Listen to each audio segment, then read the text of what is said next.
سترګو دې خوند راکړي پر ما بلور د هجران دي بیا ورلګه بیا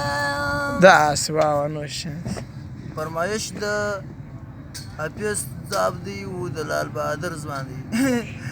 پخوا نه پوهېدمه د ځان دې جلا کړم هېڅ پروا نه در لرمه نن به درته ښکارېږم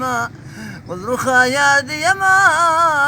په خوله راسره خاندې کښېنولی دې پټ دام دی عمر مې زندان دی سترګو دې خوند راکړي پر ما بلور د هجران دی یا ورلګویم ستا د مینې یار یم نه چا درته خندلي خپل پر کول بیا پښېمان یې داسې تاثیر دی یاره ګلرخه جفاکار یې دا خوی د جفا پرېږده چې در پېښ به سي نقصان عمر مې زندان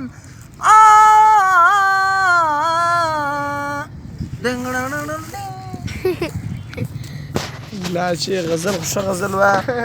په اخر کې اوس نازلاني وینې کوي په غزل کې